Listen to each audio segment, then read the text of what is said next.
So a very, very warm welcome to everyone joining us on this edition of Reported Direct here with the print. My name is Regina Mihindukulasuriya, and I'm here in Colombo in Sri Lanka to cover from the ground what is exactly happening in this island nation. There is, to begin with, there is an economic crisis, and to make matters worse, there is a political crisis as well. So there's a lot going on here. Every day, there are way too many dramatic developments. And also, we don't know what exactly is going to happen even after the 20th of July. So let me start off before I take all of the questions. Before all of that, let me just start off by giving you an update of what's been happening so far in Sri Lanka today and yesterday. So to begin with, late last night, news came that the acting president Ranil Wickremesinghe has imposed an emergency, which means that the military can get involved if the police needs their help to control to control public order, to control a law and order situation. And also, today there was news that the protest movement that you keep hearing about in Sri Lanka, the nerve center of this protest center in Galway, very close to the presidential secretariat, has several protest leaders, the main representatives of the protest movement. Now, these protest leaders have been meeting with various nominees or candidates, rather, who want to be running for the president's role when elections start on the 19th of July. That is, it's not a general election. The people voting for them would be the MPs or the members of parliament. Now, these representatives of the protest movement have been meeting various, actually two candidates. One is, of course, you would know the opposition leader, Sajid Premadasa, and the other person that these protest movement leaders or these protest movement representatives have met is a MP called Anurakumara Disanayaka. He is the leader of a party named Janata Vimukti Peramuna, short JVP. That's what they're called, and its roots or its ideology is rooted in Marxist Leninism. So that's what has been happening. And to add to that, this particular candidate from this Marxist Leninist inspired political party has the backing of a very important sect of people called the trade unions, basically. And that gives them a lot of public support on ground, which is why they are someone to look forward to. So let's now get into some of the other updates that have come in from Sri Lanka. To begin with, I have some notes here. Let me just run through them.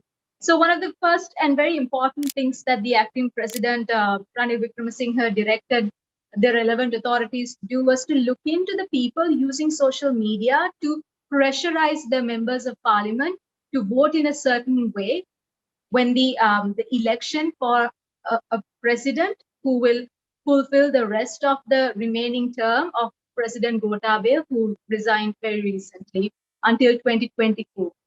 So the thing is, some people, some social media users have been taking to social media and making posts saying things like, addressing the MPs, if you vote for a certain candidate to become president, then don't come back to your village or don't come back home, that sort of thing. So Ranil Wickremesinghe, the acting president, has taken note of this and asked the relevant authorities to look into this matter because under the law, no member of parliament can be pressurized or can be influenced in any way to exercise their vote. So that's one. And also, the acting president at the first cabinet meeting has informed the people present that even if there is a member of parliament who is trying to influence another member of the parliament to vote in a specific way, then there will be strict action taken. So that's one big development. Also in Sri Lanka, I'm sure you've seen the very, very long fuel queues because there is a severe shortage of petrol and diesel here in Sri Lanka. To that end, there was some good news, but it's not great. So the prices of petrol and diesel per liter have gone down by 10 rupees to 20 rupees Sri Lankan currency, which is still not great. but it's something.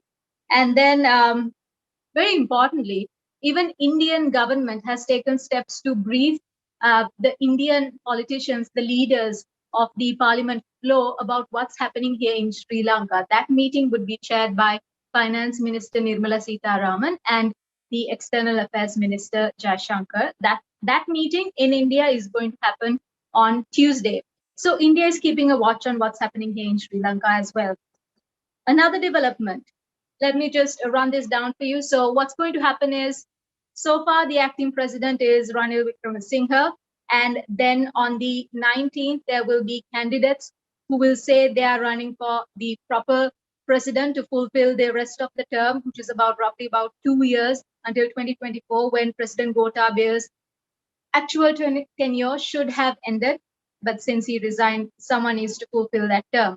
So there are 4 candidates at present that Sri Lanka is looking at. One is the acting president, Ranil Wickremesinghe. The other is opposition leader, Sajith Premadasa.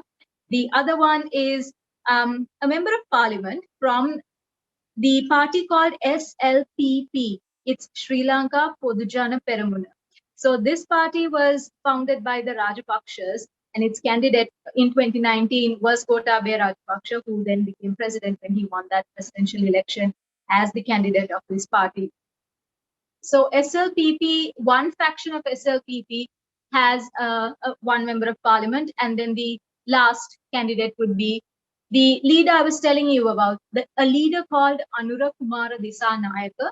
He's a leader of the party I told you was, the abbreviation was JVP.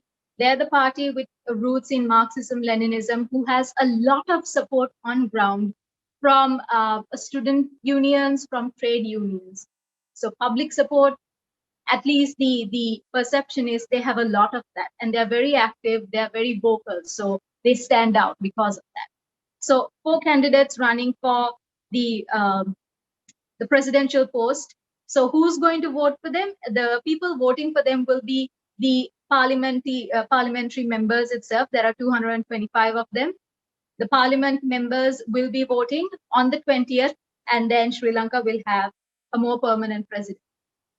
However, for now, a lot of the support seems to be leaning towards Ranil Wickremesinghe from the reports that are on ground. So one faction of the SLPP that was founded by the Rajapakshas, one faction of it is actually supporting Ranil Wickremesinghe to be the president. And one faction is supporting another SLPP member of parliament called Dala Salha. So there's a bit of diversion, and there are splits in that party. And we need to watch out for the SLPP, this party that was founded by the Rajapakshas, because they have the majority of seats in parliament. So it all depends on parliament. And if it all depends on parliament, on who's going to become the president of Sri Lanka, then much of it is going to rely on how this party called SLPP will vote, and a majority of them are currently backing Ranil Wickremesinghe. Let's see. There are other things like there's more bad news, actually, not so great news in Sri Lanka. In addition to the still long fuel lines, the still short cooking gas. Of course, there are consignments of cooking gas and petrol and diesel that should be arriving within the next 2 to 3 days, or at least by the 21st of this month. But still, there'll be crunches. It's still a little difficult on ground to get about as well. And even more concerningly, hospitals might be on the verge of shutting down. Not all hospitals, but there are several that seems to be really feeling the crunch and about to shut down. So that's something very, very concerning if the healthcare system is crumbling at this point as well. A few more things just to keep you abreast of. On the 13th of July, which was the day, I don't know if you remember, that was 13th of July was the day that Gotabaya Rajapaksa was supposed to resign, but of course the official letter of resignation never came. And then that day, the Prime Minister's office was stormed into by protesters. On that very same day was when we got news that President Gotabaya will be flying to the Maldives. So Sri Lankans in Maldives had been protesting there as well. And the police in Maldives had arrested some of these Sri Lankans who had been protesting there. Of course, there's been some violence in relation to the protests because of this economic crisis, because of the political crisis as well. And so far, the police in Sri Lanka have arrested about 1,500 people, if not more, in connection with violence related to these months-long protests, starting from 9th of April until now. The protests have been going on. And of course, a very, very important thing to point out is what is India doing in all of this? Yesterday, once again, there was news that the Indian High Commissioner in Sri Lanka, Gopal Bagle, His Excellency Gopal Bagle, met the Parliament Speaker and extended India's support and said that India will be there to help with the economic recovery. All right, so that was quite the long update because, well, there's a lot of things happening here in Sri Lanka, and a lot of that has repercussions even for India, which is why I assume that the Indian political leaders also want to know what is happening here. Now, let's get down to the questions. Okay, so the first question I had was, what options do Sri Lanka have right now to come out of this economic mess that Sri Lanka is in? Will IMF help? Will China, US, India? Who's going to help us? So currently, IMF talks need to resume, but a lot of people on ground aren't very sure. They're really not very confident that the IMF is going to step in and will give us the support that is required, or if IMF will help very quickly, because as the US Senate committee also had said a while back, Sri Lanka needs to have very, very strong anti-corruption laws. Sri Lanka needs to have a strong rule of law in general. And also, there needs to be more policies in place that will make sure there is no corruption, and there needs to be a proper plan, and there needs to be political stability. So some of these factors Sri Lanka doesn't have right now. To begin with, we need to deal with the economic crisis, but the politics also is a little unstable at the moment. We don't have like a very stable government right now here in Sri Lanka. So Sri Lanka needs to have a proper government in place who will continue these talks with the IMF. So first thing is to have a stable enough government. Then maybe Sri Lanka can look at who's going to help them. So far, IMF is going to be on hold for a bit until those IMF talks resume. And for that to happen, there needs to be a government in place who's stable enough. Will India help? India has committed itself to helping and doing whatever India can to make sure that Sri Lanka's democratic processes, democratic success stability is maintained, and that Sri Lanka's economy improves. So that's something that India has committed to. And in fact, India has, according to local reports, media reports, has contributed to Sri Lanka's, has helped Sri Lanka in this crisis far more than China has up to this point. So India is helping, and India is at the forefront of helping Sri Lanka. Let me even run down like quite a few things that India has done so far. I made a few notes of this. So this is all the assistance India has provided to Sri Lanka in 2022, because right now India seems to be the forerunner of who is helping Sri Lanka. So far there is a $500 million line of credit for petroleum products. There's a $1 billion concessional credit facility for essentials like food and medicine, and over 5 lakh metric tons of various kinds of fuel. It could be petrol, diesel, aviation fuel, have been extended along these two lines of credit.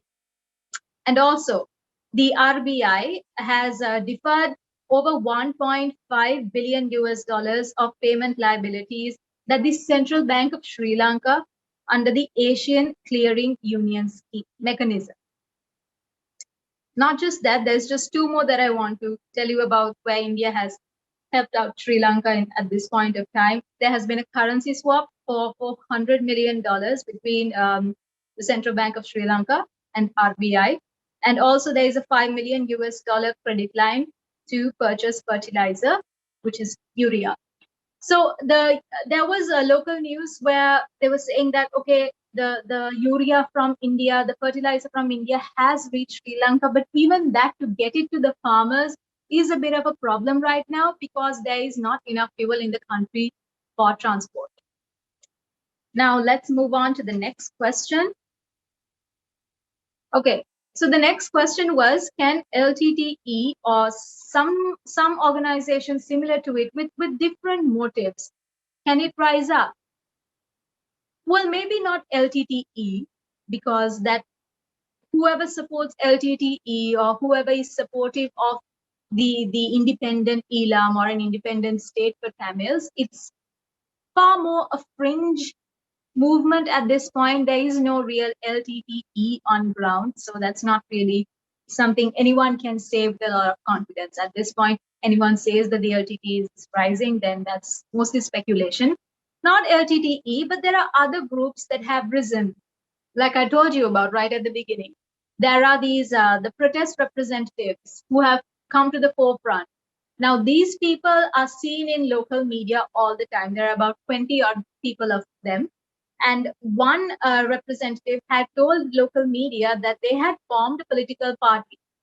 So out of the people's protest, the nerve center of which was very close to the presidential secretariat, now a political party has risen out of that people's protest movement. And this certain representative was telling the media here in Sri Lanka that they have sent in an application to the election commissioner's office. So yes, there is someone rising out of this.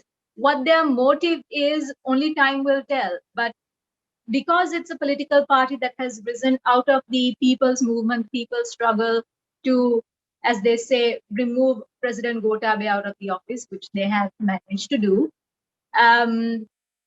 They have formed a party and they have sent in their application to the election commissioner's office.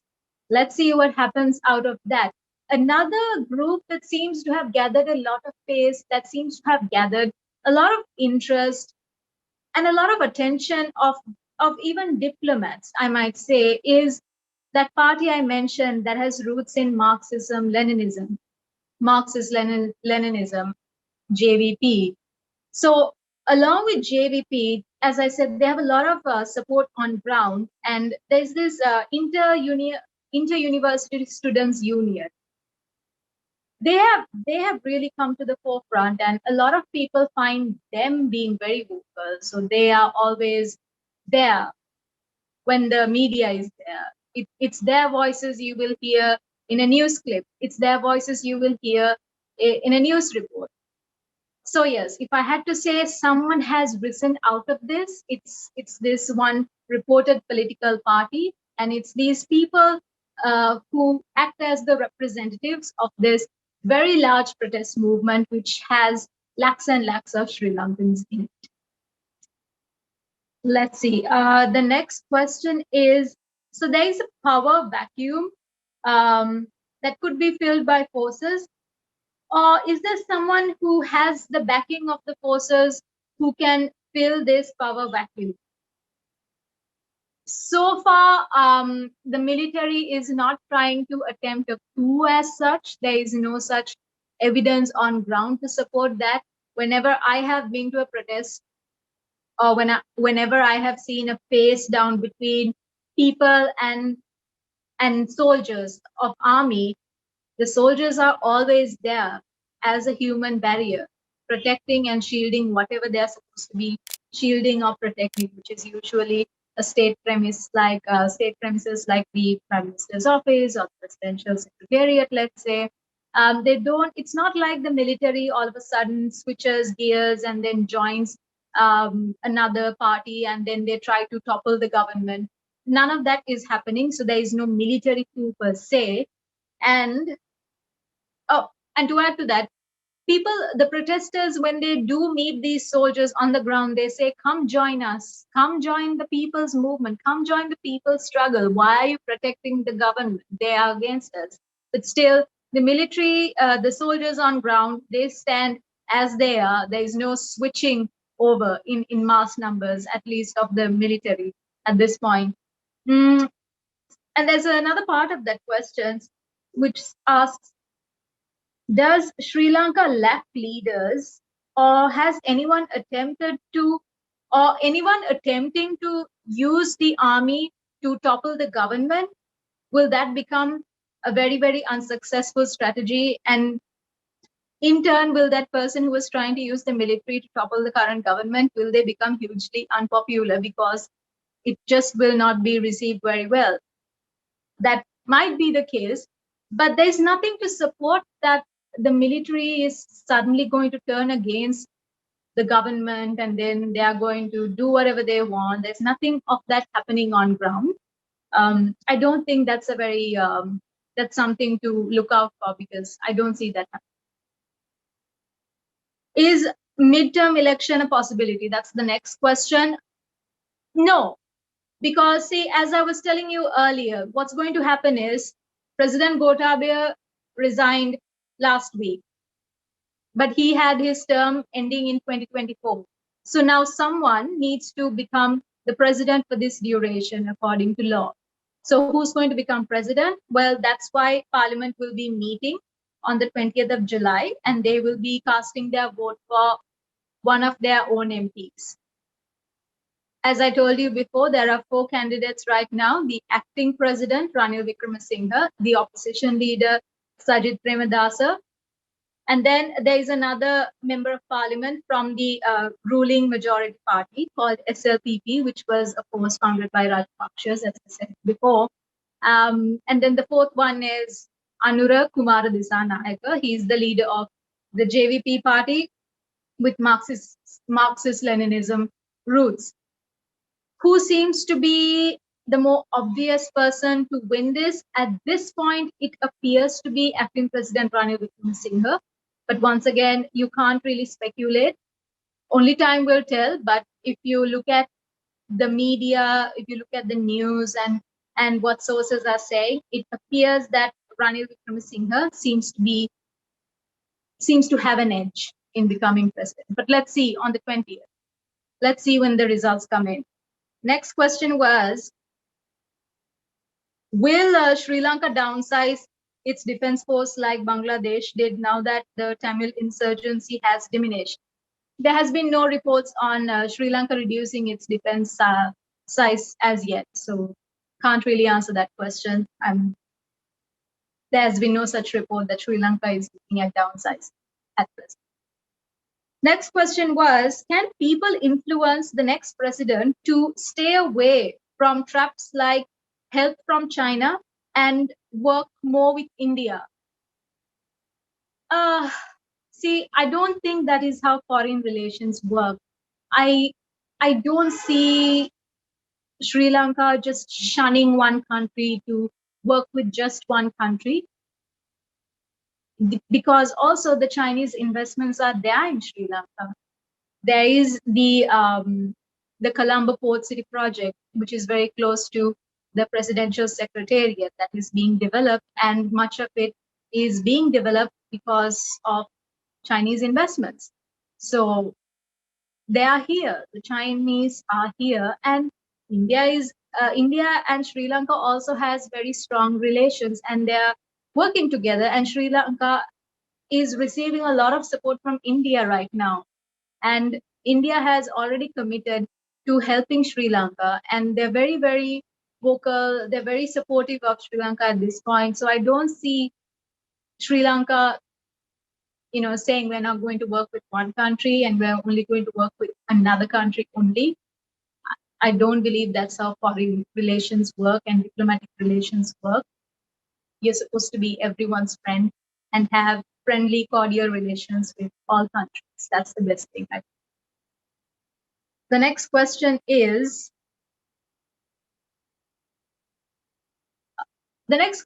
evaluate how data was fudged to present the current picture of debt, where it felt like the debt was not as much, and then you realize the debt has ballooned to this huge amount that it led to an economic crisis, which in turn opened up a political crisis as well. So let me evaluate in very, very, in a few sentences. So if I am not mistaken, much earlier this year, and in 2021, a think tank here in Sri Lanka called Verite Research had done two reports, and a reading of it was quite enlightening. One thing that it seemed to say was the accounting principles it was very complicated, and a lot of the debt was hidden. So it was very difficult to figure out how much of the debt was actually there. That was one of the key things. And one way to hide the debt was the government was only calculating the debt that was held by the central government. And if any debt was put into a state operated entity, then that debt would not have been accounted for. So in that way, if I'm not mistaken, about 60% of the debt was hidden or just not accounted for because of it being kept in these state operated entities. And a lot of the interest that had to be paid on the debt had also ballooned to a huge, huge amount that no one really realized that we had to pay all of this. And all of this came out a little too late. By 2021, 2022, Sri Lanka was already heading into a crisis, and no one really, it could not have been stopped at that point. And another thing that happened was Sri Lanka printed billions and billions of rupee notes, and it was going into the money supply of the local economy. But all that money printing, billions and billions of rupees being printed, was not in line with the economy growing.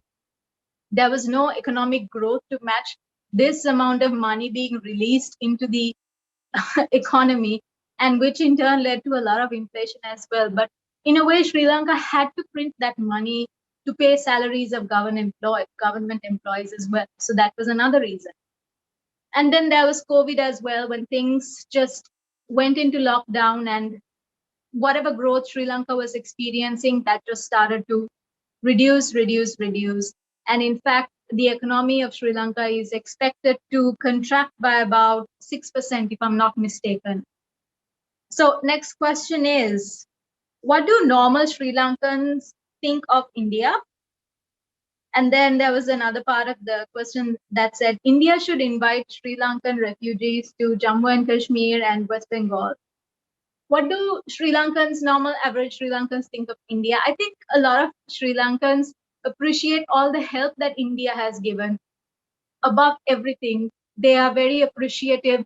Whenever there is news that, oh, another consignment of fuel is coming, they're like, oh, thank God. There's just relief, and then there is gratitude towards Indians and the Indian government as well for the assistance, because Sri Lanka is, the economy stalls if you don't have fuel. So that's the first thing. There's a lot of gratitude and thankfulness. But if you look a bit more, I think if you speak to them a little bit more, I think you would hear Sri Lankans say that we don't like this feeling of maybe Sri Lanka trying to become a part of one country or another. I think Sri Lankans also get wary of why this country is helping us. It's not just India, any country, US, China, whatever, any country. Whenever they sense that a country is trying to help them, Sri Lankans also get wary of the fact that what do they want in return for their help they are extending to us when we have our backs against the wall. Are they trying to use some part of Sri Lanka? Are they trying to buy away some part of Sri Lanka? What is it? So there's a lot of wariness. There's a lot of doubt and fear about that. But in general, to deal with this crisis, when India helps, and when India especially now sends fuel, Sri Lankans are just very, very relieved. Next question was, how does India view the situation, and how does India use it for the political advantage in the Asian global perspective? How does India view this situation is, I think India is concerned that the stability of the region might be shaken. It's not just Sri Lanka. What if the effects of Sri Lanka move towards the other parts of this region? And what if there is an economic downturn in the entirety of the region. That's not good for the region. And India, as the biggest economy in the region, would obviously be concerned. So India is helping Sri Lanka now to make sure the economy here is stabilizing. That's one. How does political advantage? How does India gain from this?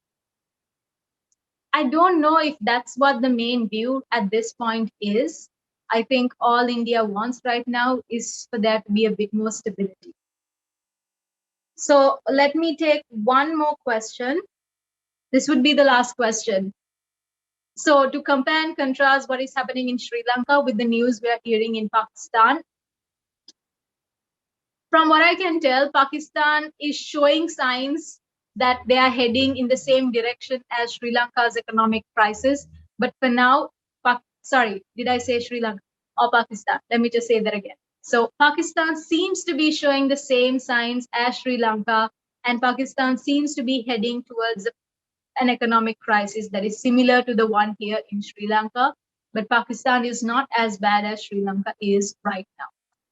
So those are all the questions I have, and I have gone through all of them. Thank you so much to everyone who joined us on this edition of Reporter Direct. My name is Regina Mihindukulasuriya, Principal Correspondent for The Print, here in Colombo, Sri Lanka, keeping you abreast of all the dramatic and all the political updates and how people here are living. Thank you so much for joining us.